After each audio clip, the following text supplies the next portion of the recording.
you? Good to see you bright and early on this Monday morning. As you know, this week marks the first 100 days of the Trump presidency, and President Trump's first 100 days have undoubtedly been the most monumental and historic of any administration in American history.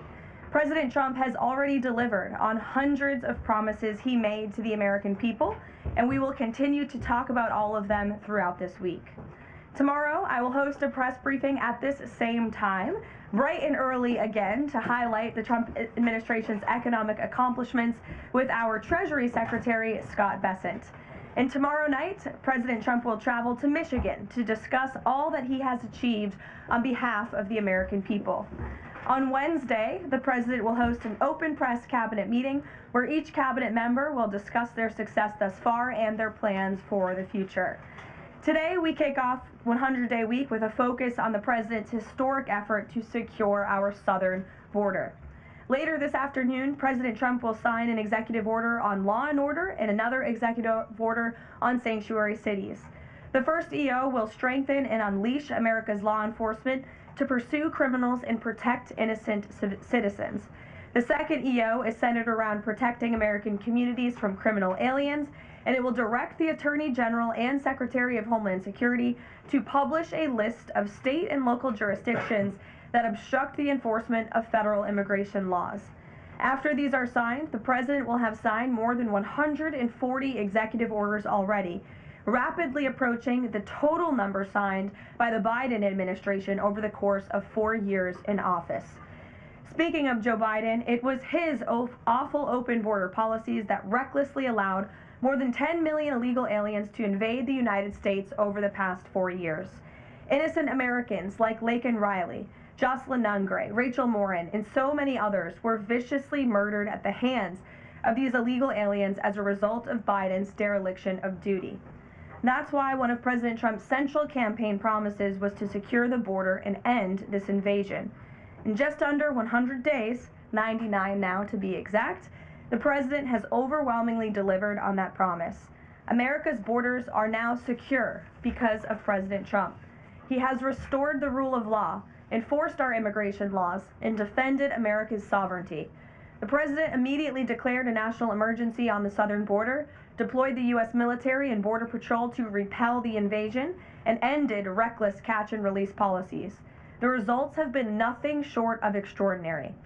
Between President Trump's inauguration and April 1 of this month, only 9 illegal aliens were released into the United States, a staggering 99.99% decrease from the more than 184,000 illegal aliens who were released into the country under Biden during the same period last year.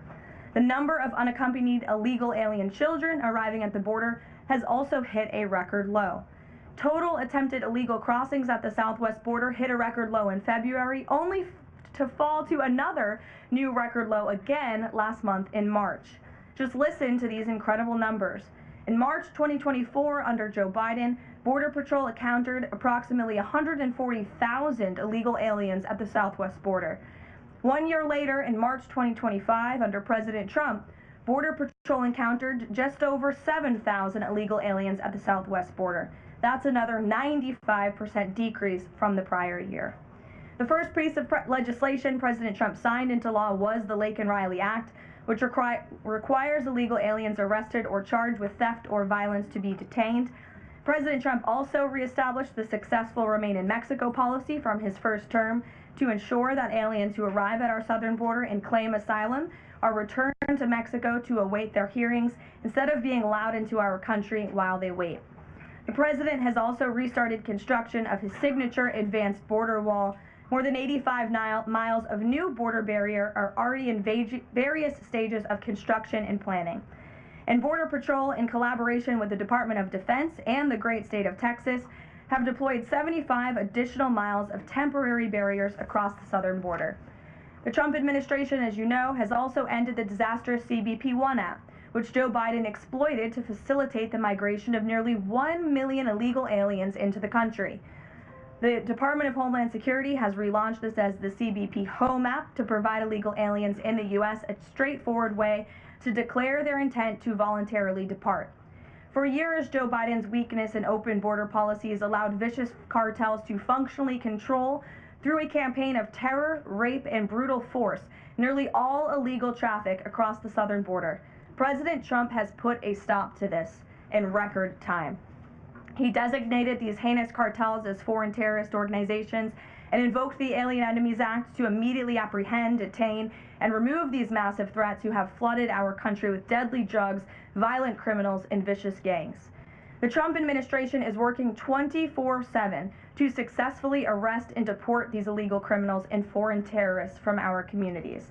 We are in the beginning stages of carrying out the largest deportation campaign in American history. Over this past weekend, it was announced that through Operation Tidal Wave, a joint effort between ICE Miami and Florida law enforcement agencies, nearly 800 illegal aliens were arrested during the first 4 days alone. Among those arrested were a Colombian murderer, alleged MS-13 and 18th Street gang members, and a Russian with a red notice for manslaughter.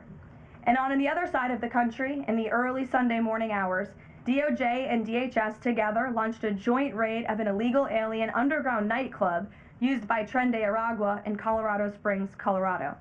DHS took more than 100 illegal aliens into custody, and many drugs and weapons were also seized. Operation Tidal Wave is a preview of what is to come around this country. Large-scale operations that employ our state and local enforcement partners to get criminal illegal aliens off our streets.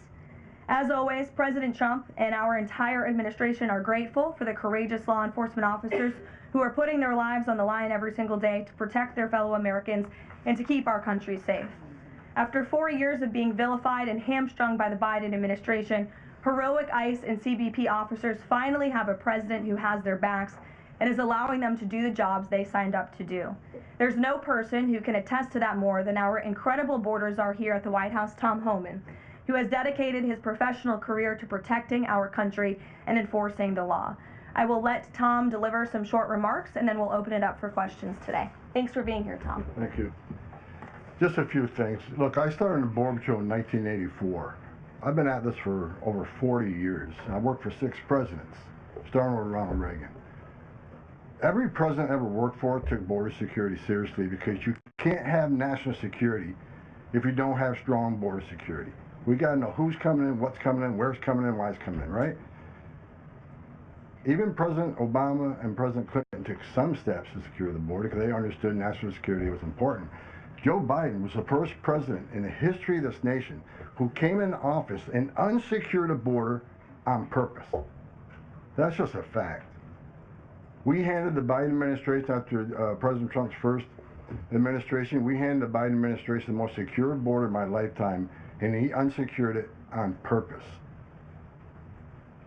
Now President Trump and this administration here, the success is unprecedented. We beat Trump's first administration on border success. Border numbers are historic low. Today, as I'm standing here, we have the most secure border in the history of this nation, and the numbers prove it. President Trump's policies are saving lives every day.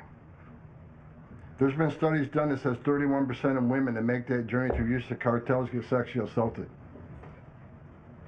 When President Trump has illegal immigration down 96%, when 96% less people are coming, how many women aren't being sexually assaulted by the cartels? How many children aren't dying making that journey? How many women and children aren't being sex trafficked into this nation? How many known suspected terrorists aren't making it into this country? How many pounds of fentanyl isn't getting into this country to kill young Americans? How many women and children aren't sex trafficked? Under Joe Biden, sex trafficking is up 600%. We had 4,000 aliens dying making that journey. We had 250,000 Americans dead from fentanyl that came across an open border.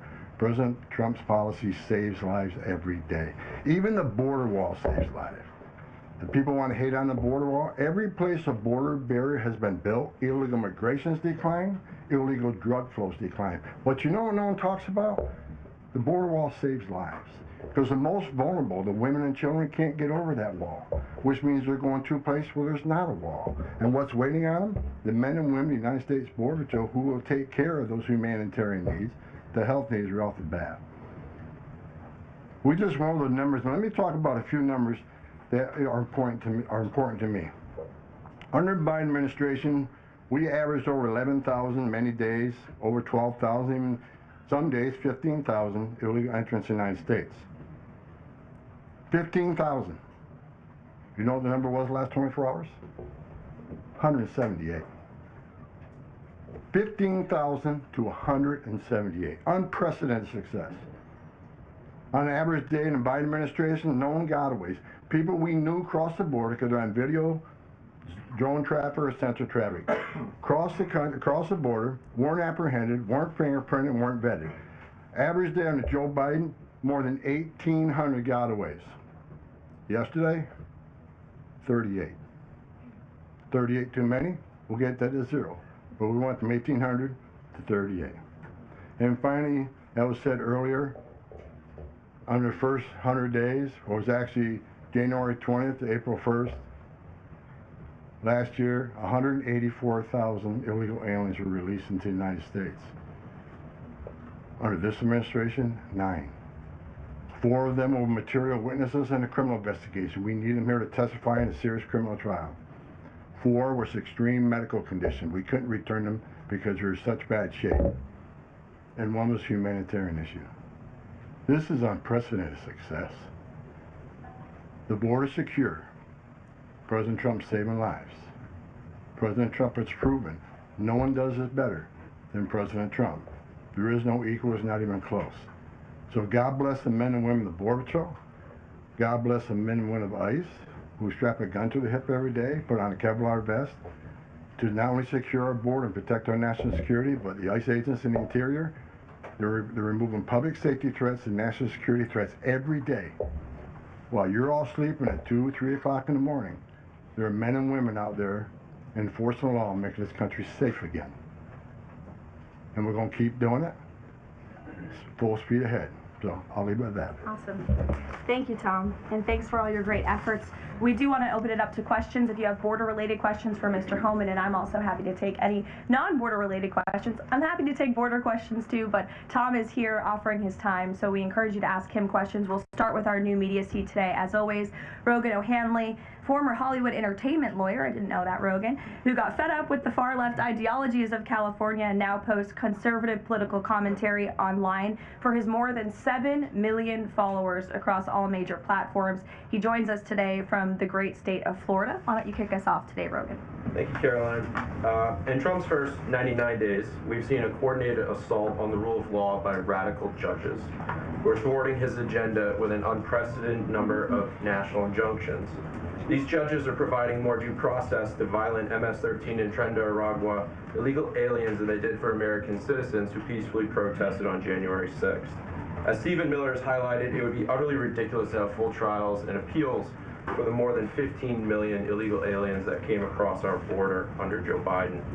Many are now calling for Trump to circumvent these radical judges and consider suspending the writ of habeas corpus solely for these illegal aliens in accordance with the terms of Article 1, Section 9 of the United States Constitution, which explicitly allows for such a measure when there is a rebellion or invasion.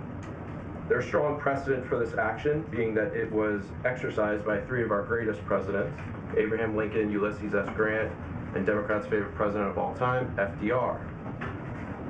All 3 of which are not only celebrated by historians, but are immortalized on our national currency with their faces on there. Furthermore, all 3 used it against American citizens, where in this instance, we would only be using it against illegal aliens.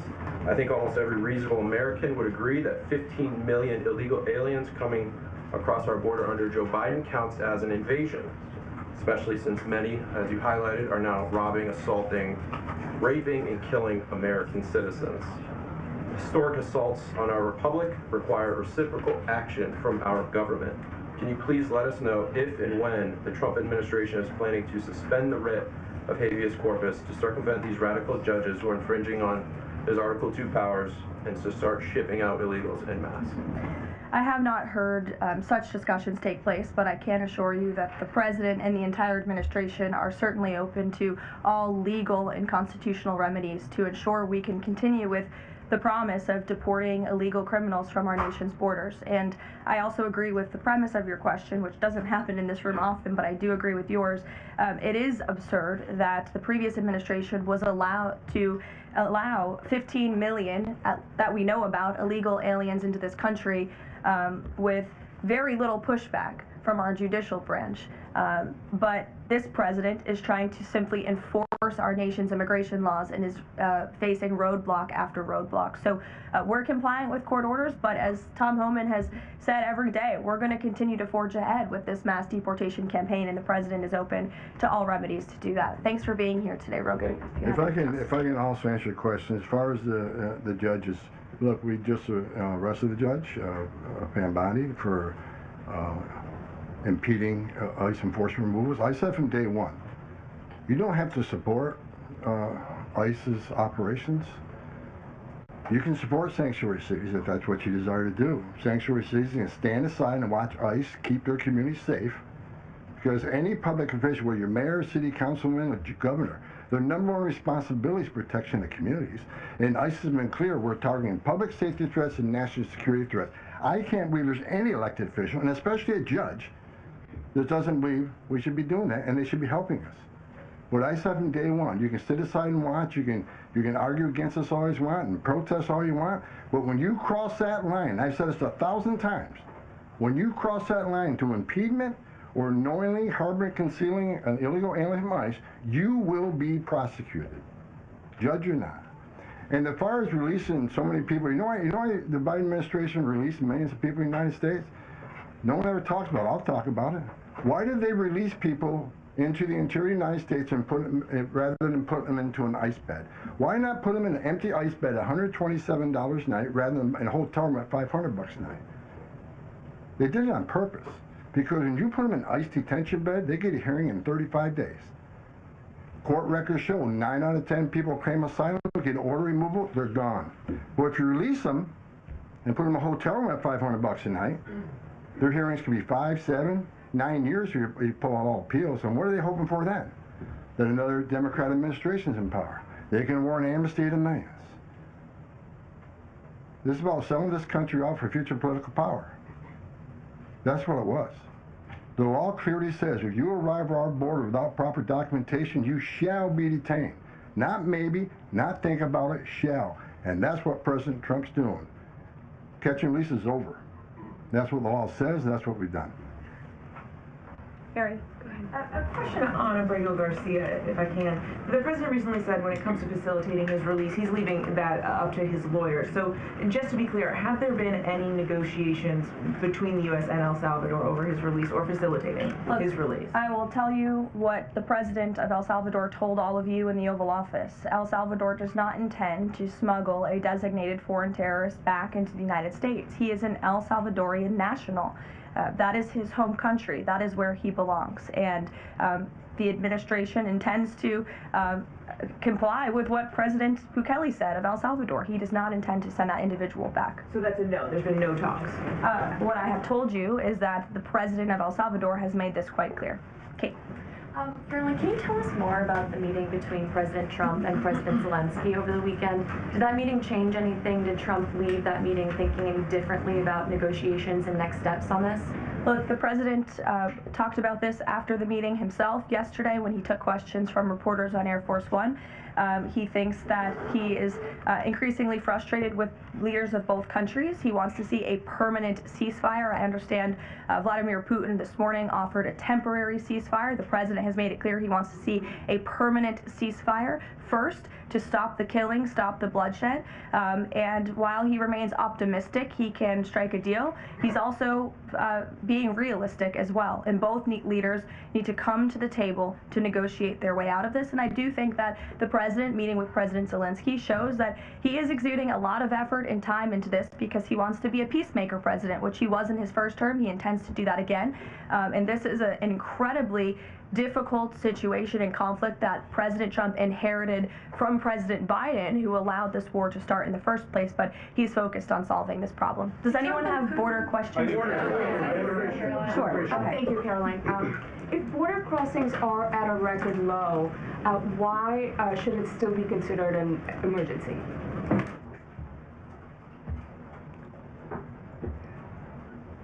It's because of what has happened on the last administration. We got to ensure that not 1 ounce of fentanyl comes across the border to kill Americans. The president has declared the cartels in Mexico a terrorist organization along with MS-13 TDA. They killed more Americans than every terrorist organization in the world combined. It's an emergency till we shut it down. It's an emergency so the cartels are wiped off the face of this earth. President Trump's committed to saving every life. Now, I just mentioned gotaways, 38 yesterday. Who are the gotaways? Where do they come from? We had over 2 million gotaways under Joe Biden's administration. Why did 2 million people pay more to get away? Under the Biden administration, you pay a cartel this amount of money to cross the border. Cartel's job ends at the border. Just turn yourself in a green uniform. Get released in 24 hours. Get a free airline ticket to the city of your choice. Get a free hotel room. Get 3 meals a day. Get free medical care. Get work authorization in 90 to 120 days, which is the real reason they came here. Why did 2 million people pay more to get away? Because they didn't want to be vetted. They didn't want to be fingerprinted. We've arrested over 400 people on the terrorist watch list coming across the southern border in 4 years. How many of the 2 million came? How many of the 2 million came from countries sponsoring terror? You think it's zero? Then you're ignorant. This is the biggest national security failure this country's ever seen. This is a border emergency until we end it, end all of it. We're making good strides. Right now, it's still an emergency until we shut it down. Go ahead. This is a question for Mr. Homan. Late last week, there were 3 U.S. citizen children who were removed with their mothers who were in the United States illegally. There have been a federal judge in Louisiana who was appointed by President Trump said that he was concerned that there was, quote, no meaningful process. Are you concerned that due process, at least for the U.S. citizen children, is being flouted and that the speed at which the enforcement is being done could lead to errors, as was the case in the Kilmar-Abreu Garcia case? And then also if you could give an update on the deportation numbers under this administration and whether you're pleased with them. First of all, I don't accept the term error in Abreu Garcia. There was an oversight. There's a withholding order.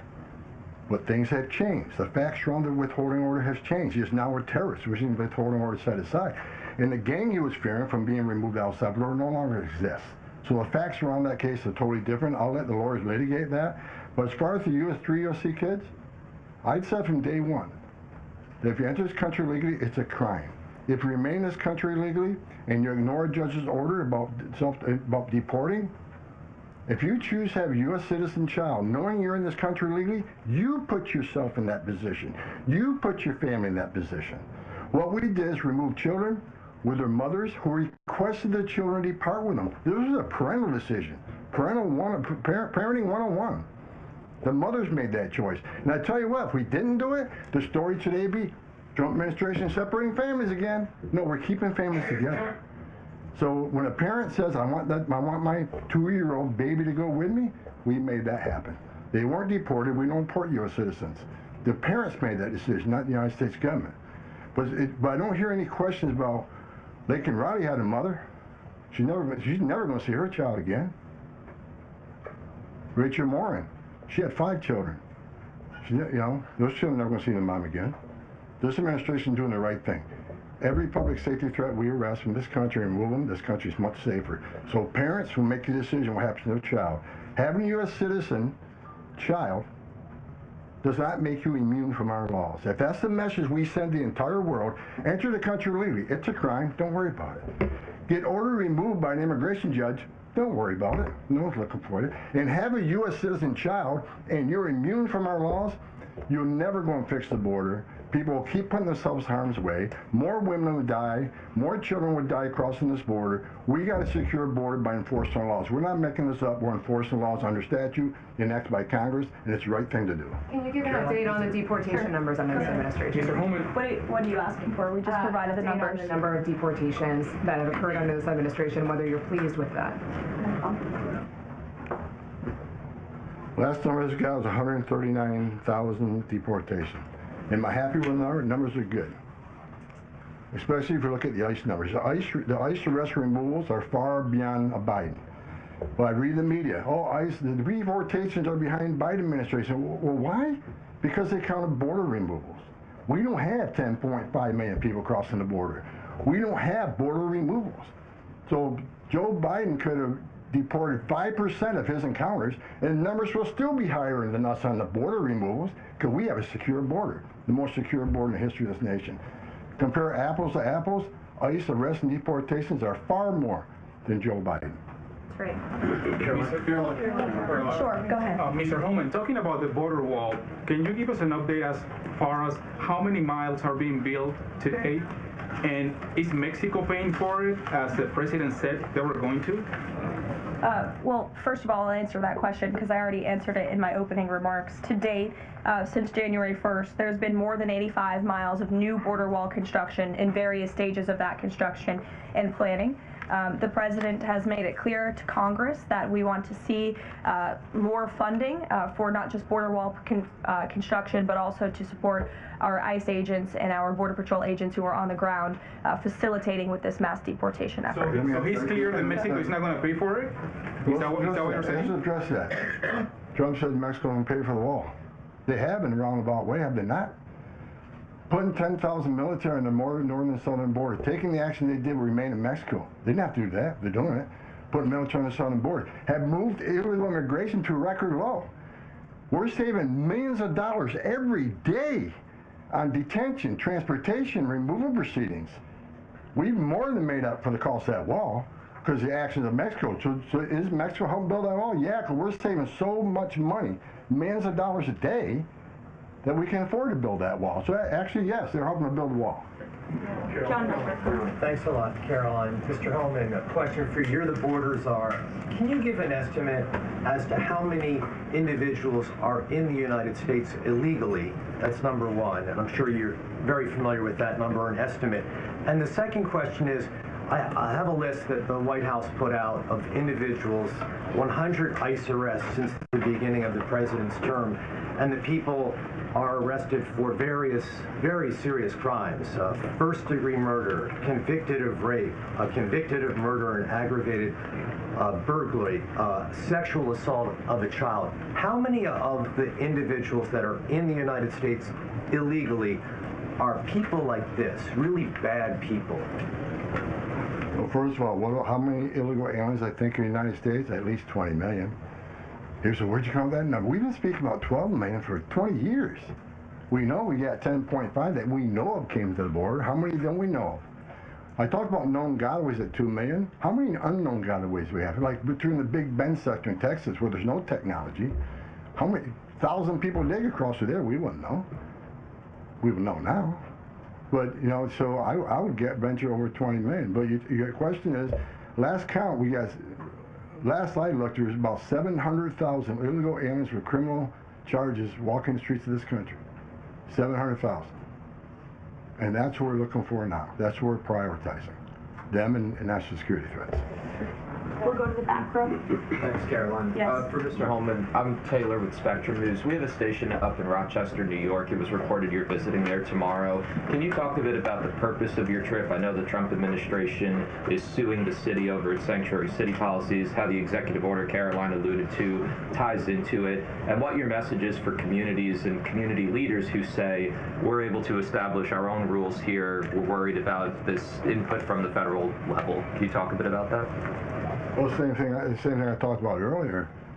I don't think any elected mayor, any elected governor should want public safety threats, those illegally in the United States, public safety threats, walking through the community. And what happened in Rochester, HSI agent called for emergency assistance. Officers of Rochester PD responded to a call from emergency assistance from a federal law enforcement officer. They responded, then they got disciplined. I don't think anybody can come up with one instance where an ICE agent or Border Patrol agent didn't respond to an emergency call from assistance from any law enforcement agency. Cops need to help cops, especially in an emergency situation. But they got disciplined. And I met those officers down in Nashville soon after that. I think it was a couple of days after it. And I told them I stand with them. They did the right thing. law enforcement responding to emergency assistance from law enforcement. So I'm going up there to support the men and women law enforcement, the men and women who carry that badge and gun every day. They're working the streets at 2 a.m. while we're all sleeping. I'm going to give my support, and they just announced a lawsuit, and that's one of many. Sanctuary City is going to be sued in this administration for flouting immigration law. I mean, the law's clear, and they're violating it, and this administration is going to take actions. I'm going up there to show my support of men and women law enforcement. I started as a cop. And the community, I'm showing support for them. Because the community wants their police officers to be officers too. The communities don't want public safety threats walking around their communities either. And that's what it's all about, and that's why I'm going. Caroline, Mr. Homan, how close are you to housing migrants at U.S. DoD facilities like Fort Bliss in Texas? Well, we're already housing at Guantanamo. Fort Bliss is being ramped up, so in the very near future. I don't have a timetable because things need to be done, construction needs to be done. We're making sure the facilities are ready to accept. We're making sure facilities are able to care for the people. They're going to be detained, so I don't know the timeline.